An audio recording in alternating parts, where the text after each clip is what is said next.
السلام عليكم ورحمة الله وبركاته. أهلا وسهلا بكم. معكم عبد الله إيهاب بدر. إن شاء الله النهاردة هنتكلم عن الحلقة اللي عليها الدور بعد آخر حلقة عملناها. آخر حلقة كانت عن المواسم the seasons اللي هي فصول السنة.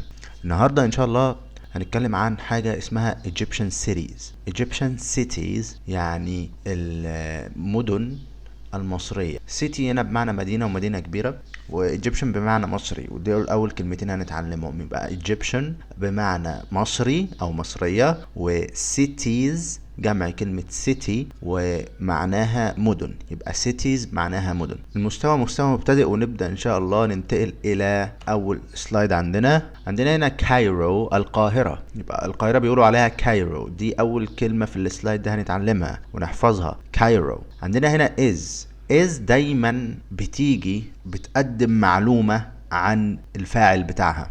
اللي بيجي بعدها اسمه complement في اللغة الإنجليزية، نقدر نسميه كمدح أو ذم للكلمة اللي قبلها، أو تكملة بمعلومات عن الكلمة اللي قبل is.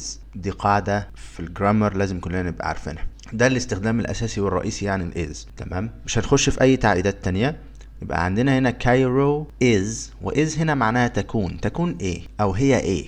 تمام، لو هنترجمها ترجمة مباشرة هي بمعنى هي. القاهرة هي العاصمة لمصر. تمام، Cairo is the capital city of Egypt. Cairo is the capital city of Egypt. أو تكون بمعنى كلمة تكون. القاهرة تكون المدينة العاصمة لمصر. capital بمعنى عاصمة، ودي تاني كلمة لازم نتعلمها ونحفظها. city بمعنى مدينة، واللي كان جمعها موجود في السلايد اللي قبل كده. of بمعنى بتاعة كذا أو بتاع كذا، ملك كذا، يعني الخاص بكذا. ده المعنى اللي نقدر نستنتجه من كلمة of.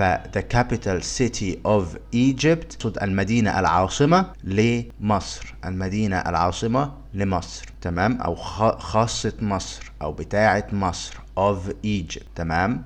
عندنا الجملة التانية بتقول Greater Cairo القاهرة الكبرى أو القاهرة الأعظم.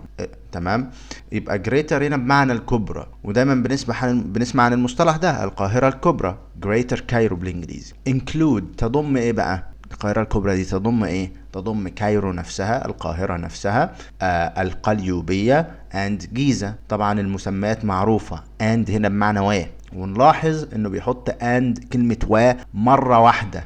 طيب، عندنا لستة، فهيجيب في الليستة كوما. الكوما دي بتغني عن كلمة and اللي هي و، وبعد كده الكلمة التانية في الليستة، ولو هي الكلمة اللي قبل الأخيرة في الليستة بيحط and ما بينها وبين الكلمة الأخيرة. تمام، دي قاعدة and. ننتقل بعد كده إلى الشريحة اللي عليها الدور، ألكسندريا هي بتختصر برضو إلى أليكس، ودي الإسكندرية. تمام، معلومة حلوة أوي هنتعلمها عن ألكسندريا.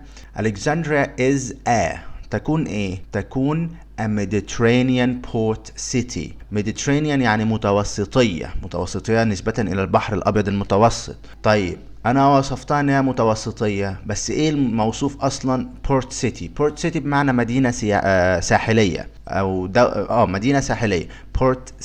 port بمعنى ميناء أصلا، وسيتي بمعنى مدينة زي ما احنا عارفين، ولكن تترجم عندنا في اللغة العربية إلى مدينة ساحلية. يبقى الإسكندرية تكون مدينة ساحلية متوسطية يعني نسبة إلى البحر الأبيض المتوسط. يبقى هي فعلا مدينة ساحلية تقع على الساحل الخاص بالبحر الأبيض المتوسط اللي هو the Mediterranean Sea. تمام، فالميديترينيان هنا بمعنى متوسطية. تمام كده، أو خاصة بالبحر الأبيض المتوسط يعني. دي تاني سيتي اتعلمناها عن المدن مصر. نكمل. عندنا هنا بورت سعيد او بورت سعيد، اللي هو لو هنترجمها ترجمة حرفية هو معناها ميناء سعيد. كلمة بورت بمعنى ميناء، قريبة لكلمة ايربورت. اير بمعنى هواء، وبورت بمعنى ميناء، اللي هو ميناء جوي يعني، اللي هو المطار. تمام، فبورت سعيد هنا ميناء سعيد اللي احنا بنقول عليها بورسعيد. تمام، بورسعيد او بورت سعيد is one of the Suez Canal cities. هي واحدة من مدن القناة، من مدن قناة السويس. تمام، يبقى سويس كانال لقناة السويس. قنال كان دايما الرئيس السادات الله يرحمه بيقول القنال، فهو يقصد بيها قناة السويس. دايما بيقول كلمة قناة بمنطق او بنطق ايه ال يقول قنال. تمام. سويس او سويس اللي هو ايه السويس يعني. تمام. located فين؟ located يعني تقع. located at تقع على او عند the very north of the Suez Canal. أقصى الشمال. يبقى بورت سعيد تقع في أقصى الشمال الخاص بقناة السويس. يبقى located at the very north of the Suez Canal.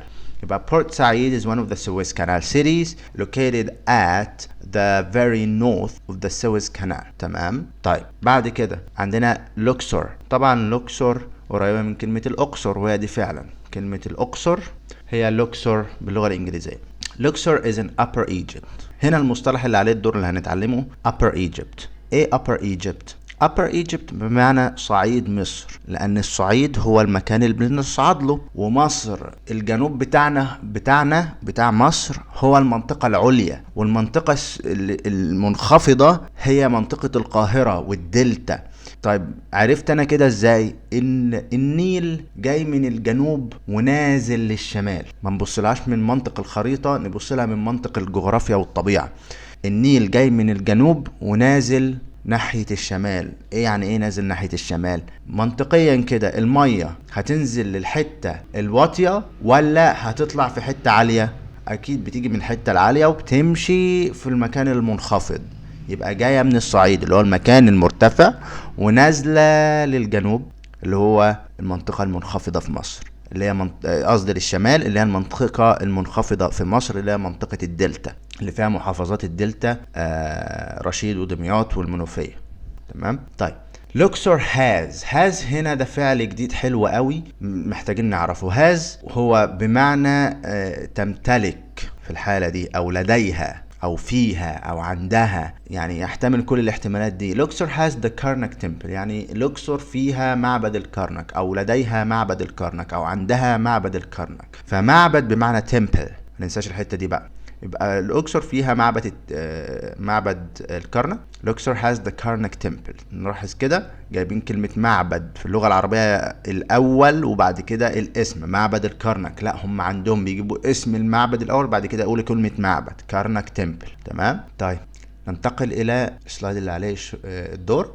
عندنا هنا أسوان. طبعا الاسم هو بالإنجليزي، بالعربي بالإنجليزي. أسوان is in Upper Egypt، وعرفنا إن Upper Egypt بمعنى صعيد مصر. أسوان is in Upper Egypt، أسوان هي في صعيد مصر. لو قلت مثلا لوكسور is in Upper Egypt يبقى معناها لوكسور في صعيد مصر. تكون في إن هنا بمعنى تكون، قصدي بمعنى في. يبقى أسوان تكون في in Upper Egypt صعيد مصر. طب منطقة الدلتا والمنطقة المنخفضة من مصر، الصعيد هو المنطقة المرتفعة. طب المنخفض مصر أو المنطقة المنخفضة في مصر اللي فيها المحافظات بتتسمى في الإنجليزي Lower Egypt بمعنى منخفض مصر. تمام. أسوان has the Philae Temple Complex. الحتة دي حلوة أوي. أسوان فيها أو has لديها أو عندها أو معاها Philae Temple Complex. Philae Temple معبد فيلة، وكومبلكس هنا بمعنى مجمع، بمجمع معبد فيلة. تمام. Philae Temple Complex حلوة جدا ان احنا نتعلمها، وبرضو يعني بنتعلم جزء من تاريخنا وحضارتنا يعني. Located فين بقى؟ Located يعني متمركز او يقع on على the island الجزيرة بتاعة of Philae. يبقى located on the island of Philae. Located on the island of Philae. يبقى أسوان has the Philae Temple Complex located on the island of Philae. كده الجملة على بعضها. عندنا هنا محافظة المنوفية من مدن مصر او من محافظات مصر طبعا، بس هنسميها من مدن. المفروض ان احنا نتكلم عن منوف اصلا لان هي المدينة، او شبين الكوم دي العاصمة اصلا. منوف ده اللي جاي منها الاسم بتاع المنوفية، انما شبين الكوم هي العاصمة بتاعة المحافظة. تمام. هي المدينة الأشهر دلوقتي تعتبر بالنسبة للمنوفية شبين الكوم.